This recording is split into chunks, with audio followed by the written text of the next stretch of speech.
നമസ്കാരം. മീഡിയ കമ്പാനിയുടെ വളരെ പ്രാധാന്യമറിയിക്കുന്ന ഡെയിലി അപ്ഡേറ്റിലേക്ക് സ്വാഗതം. എല്ലാവരും അറിഞ്ഞിരിക്കേണ്ട പ്രധാനപ്പെട്ട കുറച്ച് അറിയിപ്പുകൾ വീഡിയോ വഴി ഷെയർ ചെയ്യുന്നു.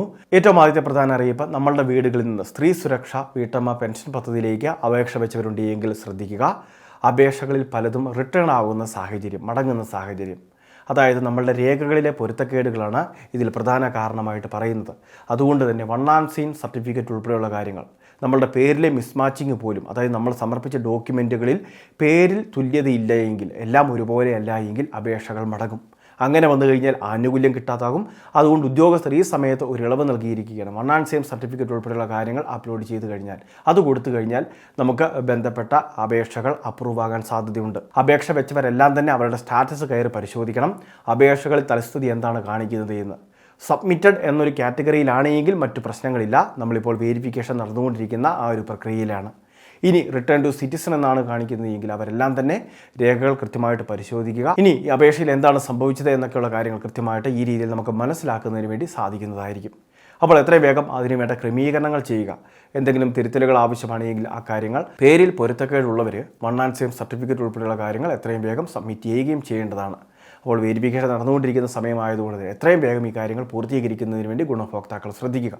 അപേക്ഷകൾ ഇപ്പോഴും നടന്നുകൊണ്ടിരിക്കുകയുമാണ്. രണ്ടാമത്തെ മറ്റൊരു പ്രധാനപ്പെട്ട അറിയിപ്പ്, യുവതീ യുവാക്കൾക്ക് സംസ്ഥാന സർക്കാരിൻ്റെ കണക്ട് ടു വർക്ക് സ്കോളർഷിപ്പ് പദ്ധതി ഇപ്പോൾ ആദ്യഘട്ടത്തിലെ വിതരണമൊക്കെ തന്നെ പൂർത്തിയായിരുന്നു. 10,000 പേർക്കാണ് സെലക്ഷൻ ലഭിച്ചതും അവർക്ക് ആനുകൂല്യ വിതരണം നടത്തിയതും. അതിൻ്റെ രണ്ടാം ഘട്ടം ഉൾപ്പെടെയുള്ള കാര്യങ്ങൾ ഈ മാസം മുതൽ തന്നെ ആരംഭിക്കും. ഇപ്പോൾ അപ്രൂവൽ ആകാൻ വേണ്ടി ഒരുപാട് ആളുകൾ കാത്തിരിപ്പുണ്ട്. അവർക്കെല്ലാം തന്നെ വെരിഫിക്കേഷൻ ഉൾപ്പെടെയുള്ള കാര്യങ്ങൾ ആരംഭിക്കുകയും അവർക്ക് അപ്രൂവ് ആവുകയും ഈ മാസം മുതൽ എന്ന രീതിയിൽ അവർക്ക് തുക ക്രെഡിറ്റായി തുടങ്ങുകയും ചെയ്യും. അപേക്ഷ വെക്കുന്ന ആദ്യത്തെ 5 ലക്ഷം പേരിൽ അർഹതയുള്ളവർക്ക് ആനുകൂല്യം ലഭിക്കും. അതായത് ഒരു 7-8 ലക്ഷം അപേക്ഷകരുണ്ടെങ്കിൽ ആദ്യം അപേക്ഷ വെച്ചവർക്കാണ് മുൻഗണന കൊടുക്കുക. അതോടൊപ്പം തന്നെ സമർപ്പിച്ച ഡോക്യുമെൻറ്റുകളെല്ലാം കൃത്യമായിരിക്കുകയും വേണം.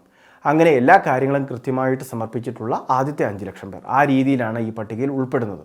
അതിനുശേഷം അടുത്ത വർഷം വീണ്ടും പുതുതായിട്ട് അപേക്ഷ വയ്ക്കുമ്പോൾ ഈ വർഷം ലഭിക്കാതിരുന്നവർക്ക് അപേക്ഷകൾ സമർപ്പിക്കുകയും ചെയ്യാം. അതുകൊണ്ട് അടുത്ത വർഷം അപേക്ഷ വയ്ക്കാനുള്ളവർ, അതായത് അപേക്ഷ വയ്ക്കുന്ന സമയത്ത് പുതിയ വരുമാന സർട്ടിഫിക്കറ്റൊക്കെ വെച്ച് വേണം അപേക്ഷകൾ സമർപ്പിക്കാൻ. ആ കാര്യങ്ങൾ കൂടി തീർച്ചയായിട്ടും ശ്രദ്ധിക്കേണ്ടതാണ്. മൂന്നാമത്തെ മറ്റൊരു പ്രധാനപ്പെട്ട അറിയിപ്പ്, നമ്മളുടെ സംസ്ഥാനത്തെ കുട്ടികളുടെ ആധാർ പുതുക്കലുമായി ബന്ധപ്പെട്ട നിരവധി അറിയിപ്പുകൾ നമ്മൾ നൽകിയിരുന്നു. ഇത് ഉപേക്ഷ വിചാരിക്കരുത്. കാരണം തീർച്ചയായിട്ടും നിർബന്ധമായിട്ട് നമ്മൾ ചെയ്യേണ്ടതാണ്.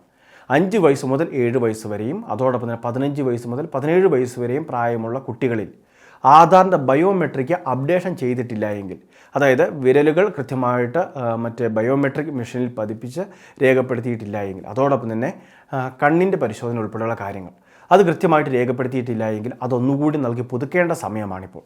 ഇത് സൗജന്യമായിട്ട് പുതുക്കാൻ സാധിക്കും. കേന്ദ്ര നിർദ്ദേശമാണ്. ഈ ഒരു സമയത്ത് ഇത് ചെയ്യുക. അല്ലെങ്കിൽ വിദ്യാർത്ഥികളുടെ വിവിധ സർട്ടിഫിക്കറ്റുകൾ ഉൾപ്പെടെ പ്രശ്നങ്ങൾ ഉണ്ടായേക്കാം. അതുകൊണ്ട് തന്നെ ഈ കാര്യങ്ങൾ തീർച്ചയായിട്ടും ശ്രദ്ധിക്കുക. എത്രയും വേഗം ഇത് പൂർത്തിയാക്കുക. അക്ഷയ കേന്ദ്രങ്ങളിലും ആധാർ സേവാ കേന്ദ്രങ്ങളിലും ഇതിനുള്ള സംവിധാനങ്ങൾ ഒരുക്കിയിട്ടുണ്ട്. വളരെ പ്രധാനപ്പെട്ട കുറച്ച് ഇൻഫർമേഷനാണ് ഷെയർ ചെയ്തത്.